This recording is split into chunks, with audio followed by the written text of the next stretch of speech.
Hello students, good morning to all of you. This is Abhishek Agnihotri, your maths teacher from Springdale College, Pilibhit. I welcome you in Maths Planet. Today we are going to solve question number 21 from exercise 8.2. It's from S. Chand publication of class 9. So let us go through question 21 of this exercise. Question is ABCD is a parallelogram. So first we are going to draw parallelogram ABCD. Alright. ABCD is a parallelogram and E and F are midpoints of AB and CD. E and F are the respective midpoints of AB and CD. Okay. This is given in the question. GH is any line intersecting AD, EF and BC. AD is here, EF is here and BC is here. तो हम लोग को एक line draw करनी है GH जो इन तीनों point को G, P और H पे इंटरसेक्ट करेगी. Suppose the line is like this. Okay? It's not given that line will be parallel. Alright? So G, P, H. It is a line gone through these three lines G, P, H. Okay. तो G, P, H हम लोगों का intersecting point हो गए. अब proof क्या करना है? Prove that GP equal to PH. GP is here and PH is here. We have to prove that these are equal. First, we will go through the given data. Given is that E is midpoint of AB. F is midpoint of CD. F is midpoint of CD. So these parts will be equal. DF equal to FC and AE equal to EB. तो मैं आपको बता देता हूं कि कैसे proof करना है. Written work you will do by yourself. You can easily make it. First, we have to draw a diagonal. Okay? It is not compulsory that it will pass through P point. ये जरूरी नहीं कि P से ही रुके जाए.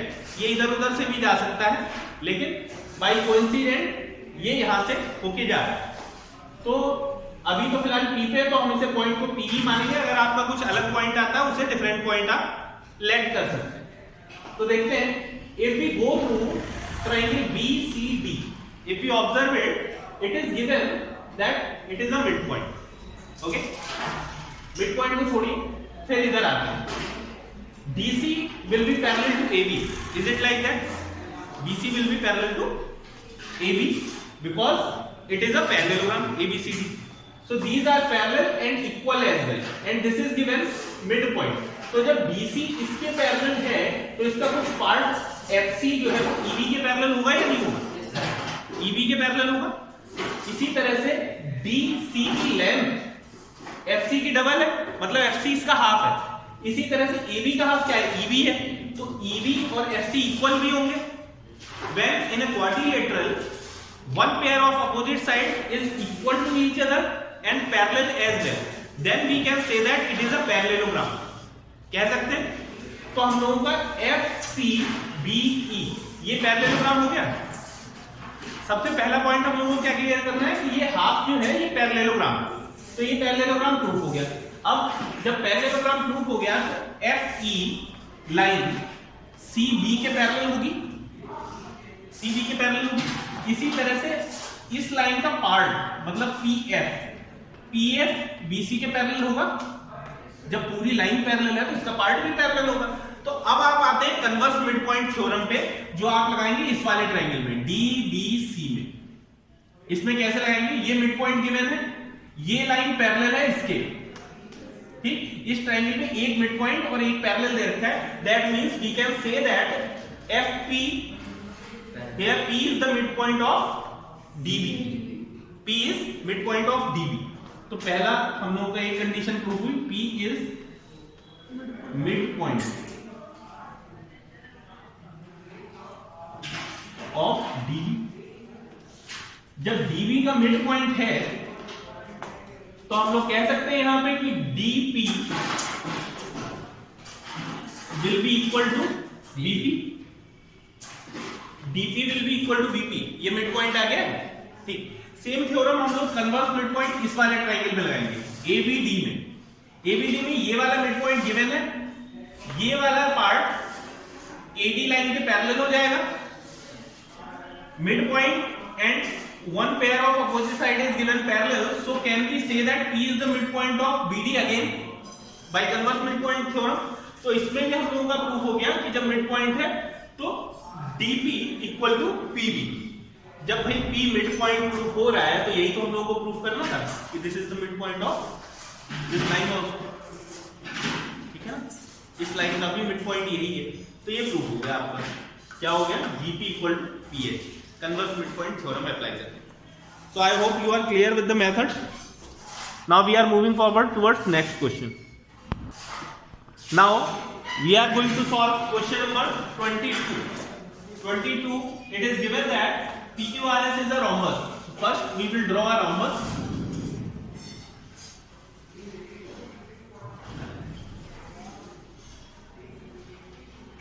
P, Q, R and S. This is a rhombus. Rhombus की property क्या होती है? What is the main property of rhombus? All sides of a rhombus are equal. Okay, and it is a parallelogram. So we have drawn a parallelogram which is rhombus. Diagonals PR and QS intersect at O. PR is here and QS is here. These are intersecting at point O. Now we have to prove that all four triangles formed so will be congruent to each other. ठीक है? It is a very easy type of question. You can solve it in few seconds only. We know that diagonals of a parallelogram bisect each other. यहाँ तक पता है? Okay. But in rhombus there is also added some more point that diagonals of a rhombus bisect each other at right angle. ठीक है? rhombus के जो diagonals होते हैं वो एक दूसरे पे 90 डिग्री पे एक दूसरे को bisect करते हैं, ठीक। तो ये 90 डिग्री भी गिवन है। अब हम लोगों को ये प्रूव करना है कि these triangles are congruent to each other. Okay, तो हम लोग एक काम करते हैं, इस ट्रायंगल को लेके चलते हैं। इसे पहले इसके कॉन्ग्रुएंट प्रूफ करेंगे, फिर इसी को इसके कॉन्ग्रुएंट प्रूफ करेंगे, फिर इसे इसके कॉन्ग्रुएंट प्रूफ करेंगे, तो हमें पता चल जाएगा कि चारों ट्रायंगल क्या है, कॉन्ग्रुएंट है। ऑलराइट, तो देखते हैं कैसे। We have already gone through the property of rhombus that diagonals bisect each other.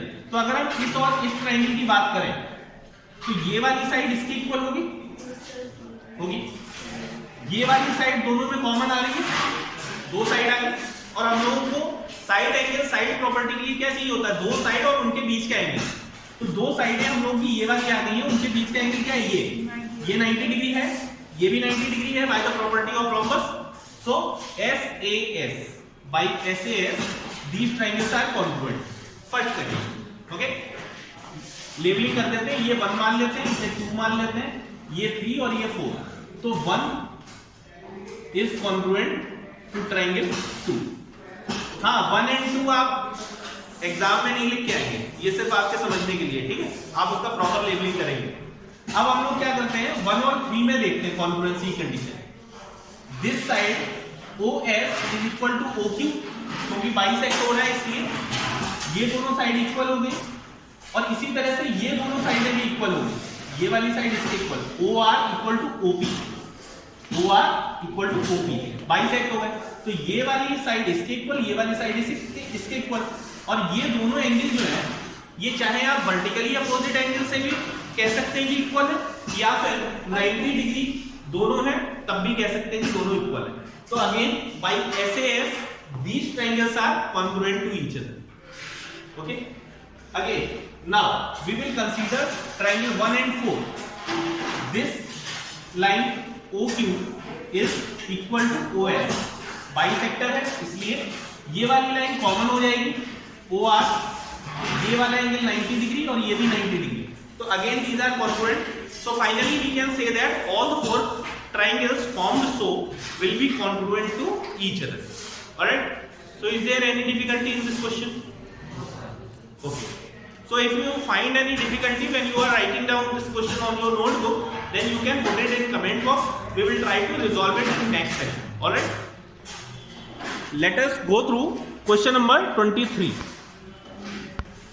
So students, first we are going to draw the figure of question number 23. Given information is ABCD is a rhombus. ABCD is a rhombus.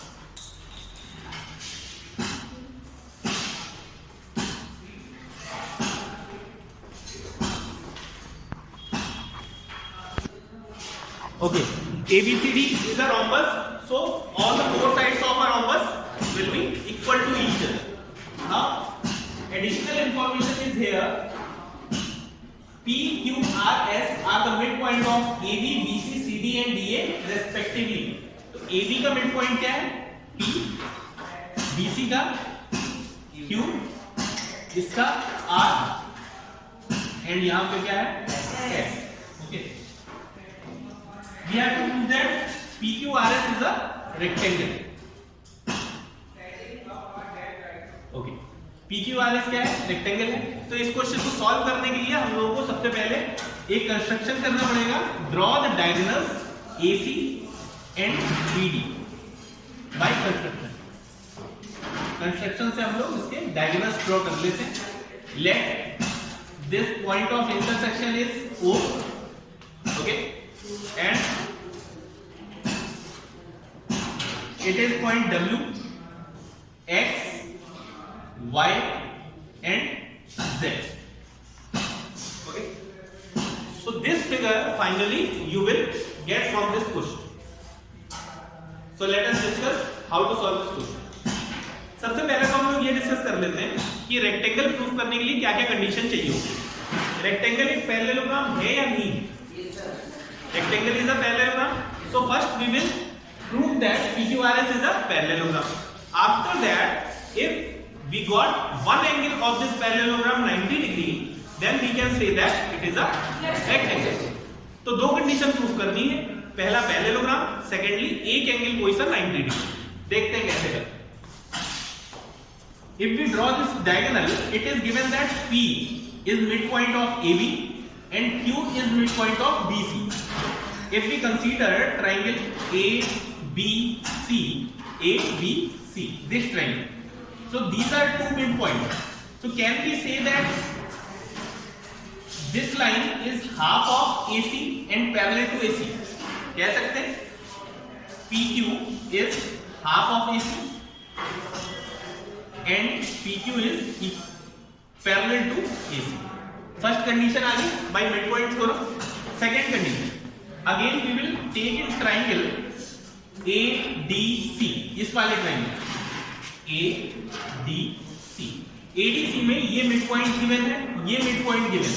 तो ये जो line बन रही है SR will be equal to half of AC and SR is parallel to AC. ठीक है. अब Euclid's chapter आप लोगों ने पढ़ा नहीं है, लेकिन आप लोग इजीली समझ जाएंगे कि PQ हाफ ऑफ AC के इक्वल है, SR हाफ ऑफ AC के इक्वल है. तो PQ और SR इक्वल होंगे या नहीं? PQ इक्वल टू SR हो जाएगा यहां से. एंड PQ AC के पैरेलल है और SR भी AC के पैरेलल है. तो PQ और SR आपस में पैरेलल होंगे. PQ and SR are parallel. We know that when one pair of opposite sides in a quadrilateral are equal and parallel as well, then we can say that it is a parallelogram. Okay, so can we say that PQRS is a parallelogram? PQRS में ये वाला pair जो है ये equal भी है और parallel भी है. Then we can say that quadrilateral PQRS is a parallel. First condition हम लोगों की सेटिस्फाई हो गई. सेकेंडली देखते हैं क्या करना है. अब आप लोग यहां पे देखेंगे कि ये वाली पूरी लाइन ये इसके पैरेलल है, बिल्कुल है. तो इसका कुछ पार्ट मतलब डब्ल्यू आर क्यू वाई के पैरेलल होगा या नहीं होगा? सिमिलरली और ये वाला इसके भी पैरेलल होगा ओ एक्स के, W R parallel to O X. Similarly हम लोग कह सकते हैं R X parallel to W O. तो डब्ल्यू ओ आर एक्स के पैरेलल और डब्ल्यू आर ओ एक्स के पैरेलल, तो जो दोनों pair of opposite side parallel हो गए, तो ये पैरेललोग्राम हो गया या नहीं हो गया? तो सेकेंड कंडीशन की स्टार्टिंग करेंगे हम लोग यहां से कि W O X R is a parallelogram. यहां तक बात आ गई। पैरेललोग्राम के अपोजिट एंगल्स इक्वल होते हैं, इसमें कोई डाउट? पैरेललोग्राम के अपोजिट एंगल इक्वल होते हैं। अब ये पैरेललोग्राम है तो एक प्रॉपर्टी हमें पता है कि ABCD एक रोम्बस है और रोम्बस के डायगोनल्स एक दूसरे को कितने डिग्री पे इंटरसेक्ट करते हैं? 90 डिग्री पे इंटरसेक्ट करते हैं। तो ये 90 डिग्री है तो इसका अपोजिट एंगल ये R, ये 90 डिग्री होगा या नहीं होगा? ये 90 डिग्री हो गया। अब आप देख सकते हैं कि ये 90 डिग्री सिर्फ इसका एंगल नहीं है, ये PQRS का भी एक एंगल है। पैरेललोग्राम PQRS का भी एक एंगल, तो angle R equal to 90 degree. अब आप देख सकते हैं यहाँ पे कि ये पैरेललोग्राम भी है और एक एंगल 90 डिग्री भी है, so we can say that it is a rectangle. So this is how you can go through this question and solve it. Now we will discuss about question number 24. Here you go, question number 24. We are going to discuss about the given information first. ABCD is the parallelogram given in this question. A, B, C and D. It is a parallelogram. AD is reduced to E. AD को E तक produce करा गया है such that BC is equal to DE. AD को इस तरह से produce किया गया है कि DE लाइन जो है वो DC के इक्वल हो जाए। फिर उसके बाद में EC को इस तरह से प्रोड्यूस किया गया है और AB को भी प्रोड्यूस किया गया है कि ये दोनों आपस में कहां पे इंटरसेक्ट कर रही है? F point. तो क्वेश्चन सभी को समझ में आ गया? क्वेश्चन में क्या दिया है? ABCD is a parallelogram. AD is produced till point E such that, इस तरह से that DE will be equal to DC. It is given in the question and you are supposed to prove this line BC will be equal to BF. Okay, this you have to prove. So how we are going to prove that? Let's have a look. Here, if we watch out this triangle, okay, triangle DCE, two sides of a same triangle, if these are given equal, then base angles will also be equal. Isosceles triangle की property होती है कि इस तरह से अगर कोई triangle है, ये साइड इसकी इक्वल है, तो इनके अपोजिट एंगल्स भी आपस में इक्वल होते हैं। ठीक, very good. Then can we say that angle E will be equal to angle C? इसे हम लोग एंगल 1, इसे एंगल 2, इसे 3 और इसे 4, इसे 5 अगर लेट कर लें तो can we say that angle 1 equal to angle 2? Because base angles of isosceles triangle.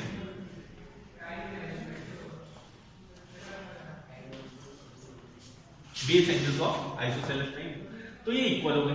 अब आप ध्यान से देखिएगा, ये लाइन आ रही है, एक लाइन ये आ रही है, ये दोनों पैरेलल होंगी या नहीं होंगी? Because it is given in the question, it is a parallelogram. So whenever transversal is gone through these two parallel lines, these are angles are equal because corresponding angles are. So you can see here this is a transversal line and these are two parallel line. So angle 1 will be equal to angle 3. Property कौन सी है? Corresponding angle.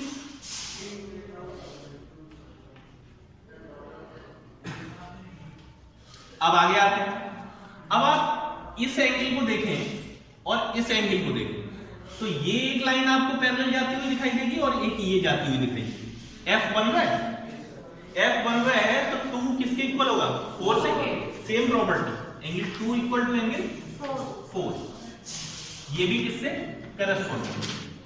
लेकिन हम लोगों को यहां से ये पता है कि 1 और 2 भी आपस में इक्वल है, 1 और 2 इक्वल है, तो ये दोनों जिसके इक्वल होंगे वो भी तो इक्वल होंगे। अगर मान लीजिए इसे इक्वेशन 1 माने, इसे इक्वेशन 1 माने, तो 1 की अगर वैल्यू हम यहां रख दें इस वाली इक्वेशन में, तो 1 किसके इक्वल है, 2 के, तो 2 की जगह पे हम क्या रख देंगे 1 इक्वल टू 4, 2 की जगह पर रख दिया 1 इक्वल टू 4। अब आप इन दोनों इक्वेशंस को देखिए, 1 3 और 4 इक्वल हो जाएंगे, angle 3 equal to angle 4। When angle 3 equal to angle 4, then we can say that it is an isosceles triangle. Isosceles triangle, so BF equal to BC. यही प्रूफ करना था हम लोग। So it was question number 24. I hope you are clear with the method of solving this question. And with this question, we have bind up exercise 8.2. In next session, we will continue with a theorem of midpoint and questions based on the same from exercise 8.3. If you have any kind of doubt, any kind of query, then you can put it in comment box. We will try to resolve your doubts in next session. Till then, take care. Thank you.